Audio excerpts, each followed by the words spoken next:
Hello, radiant souls, and welcome back to Cosmic Compass, where we explore the mysteries of consciousness and return to the truth of who we really are, which are multidimensional beings. Today, I want to take you into a teaching that has been whispered throughout the ages by mystics, by yogis, by sages, and now even echoed through modern channelings, and that is the light body, right? Because our bodies are not just skin and bone. Our body is a temple of light, a crystalline vessel designed to hold frequencies beyond what our eyes can see. It just is, okay? It just is. I don't make up the rules. And our very cells are waking up right now to carry more light than ever before. And the light body is not for someday, right? Somehow it is for how you breathe, how you create, how you respond today, right? And I'm going to share with you how to integrate that. So, what is the light body? The light body is your energetic architecture. It is your eternal template woven across timelines, designed to hold the full spectrum of your soul's radiance, right? And that by design is constant. It is the crystalline scaffolding that holds your multidimensional self. It is essentially the bridge between the physical and the divine. And some people confuse it with your aura, right? It's not the same thing. It's not the same thing as your aura. Think of your light as a lamp, right? And your aura is the glow that it gives off, the radiance that it gives off.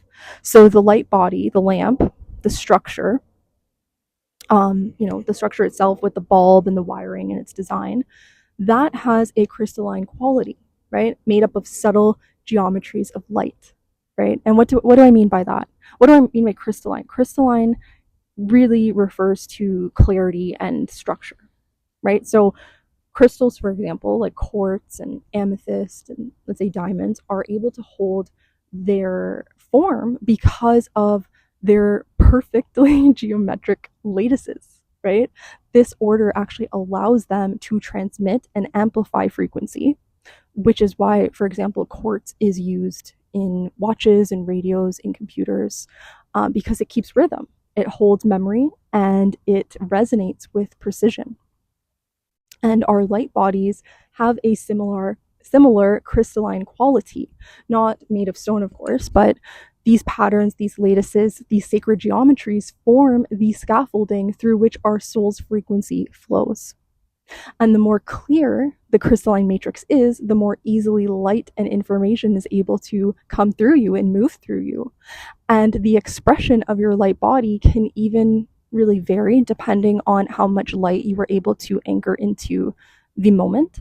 So if the lattice, I don't know how to say that word, is cloudy or distorted through trauma or through limiting beliefs or unprocessed grief or anger or fear, light and information cannot flow freely, right? It's like static in a radio. Like, yeah, the signal is there, but it arrives muffled or delayed and or fragmented. So just as, like, for example, internet requires cables and servers and satellites to transmit data globally, consciousness requires crystalline grids, whether it's planetary or personal, to transmit light, to transmit memory and codes across dimensions.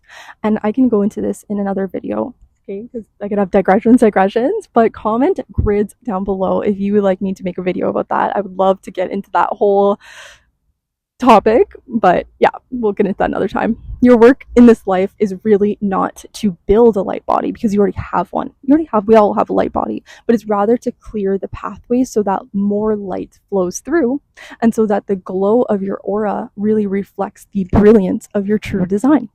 How cool is that? How cool is that? And so the more you realize this, the more you understand that, and well, at least I'm understanding that humanity's evolution is not just biological, right? It's consciousness based.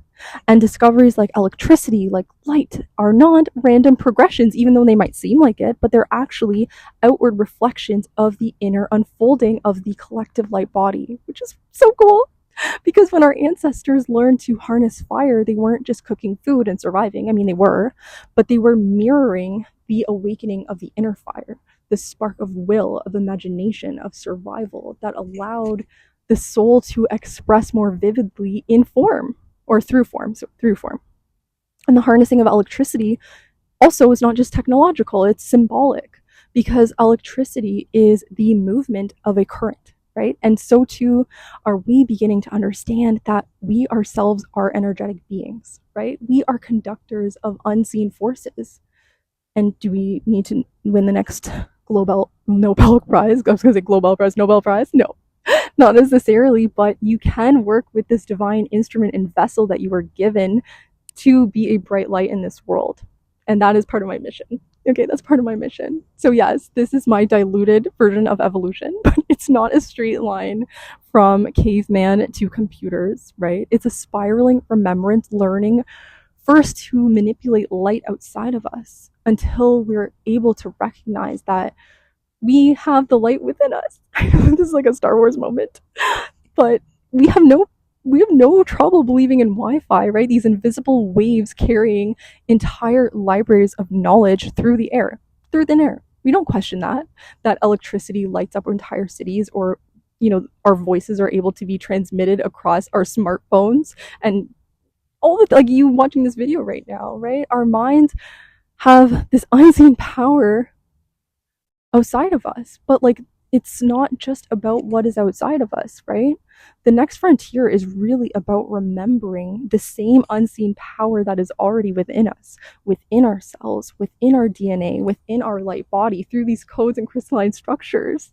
And we are the transmitters. We are the real networks. We are that spiritual technology, that living technology in living and breathing form. And it's really now our time to turn attention and our intention inward.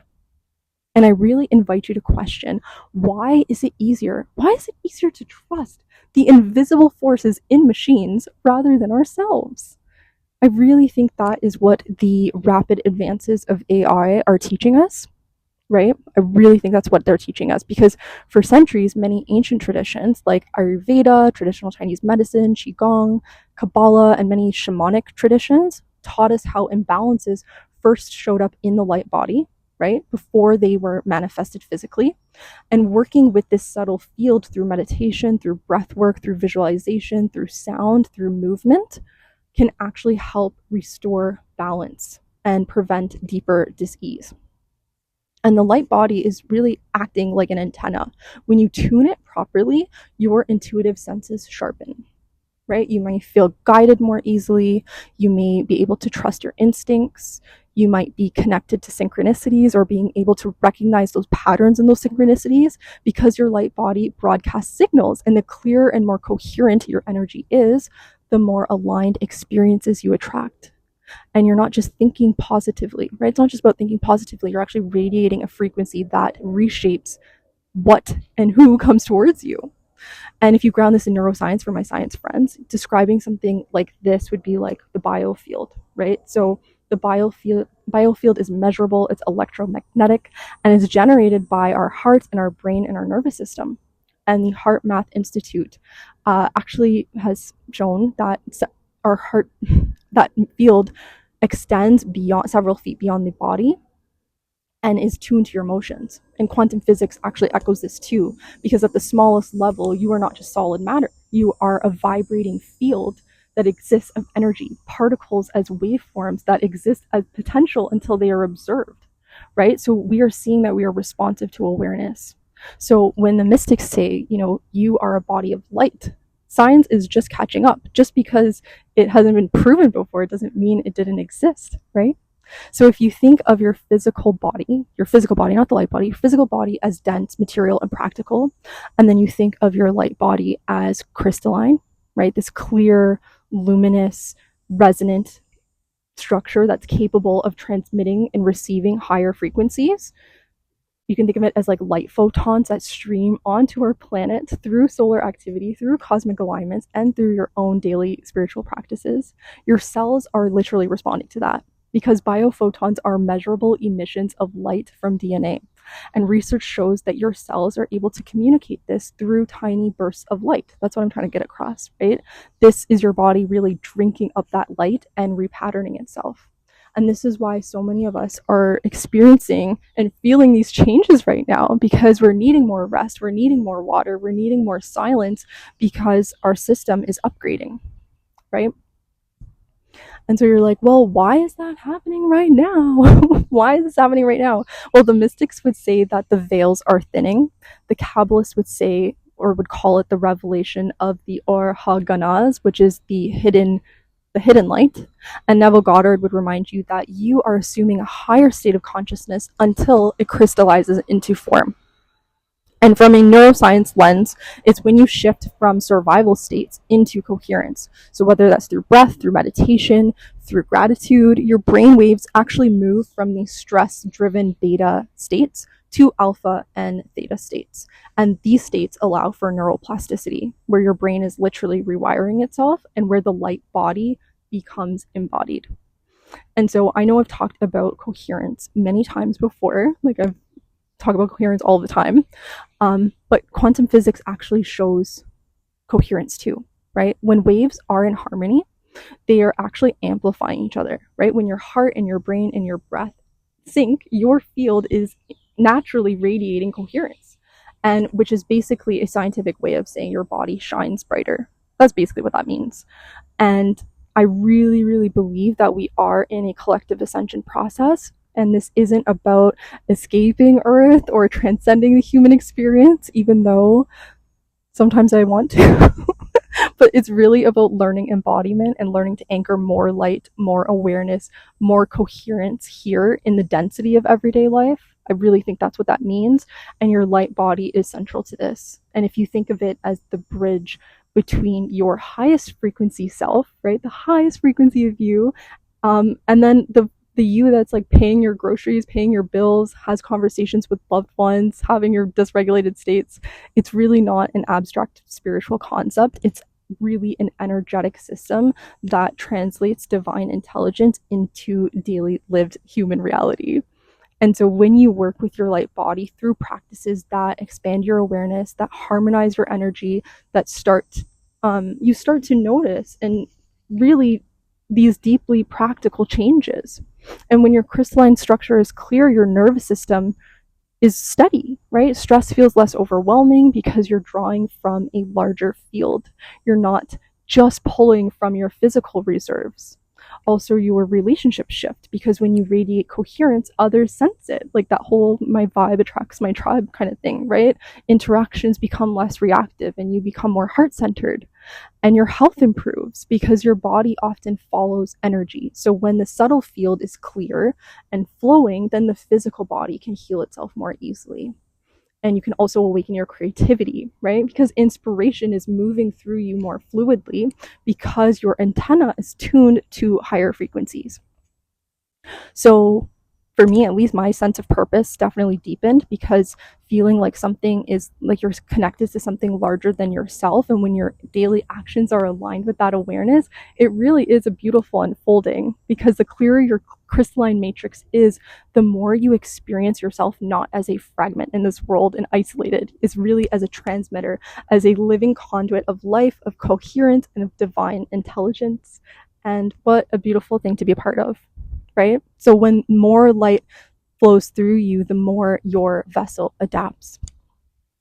And if you're anything like me, you might notice that you find yourself more affected by noise, by crowds, by certain foods, even people's energy.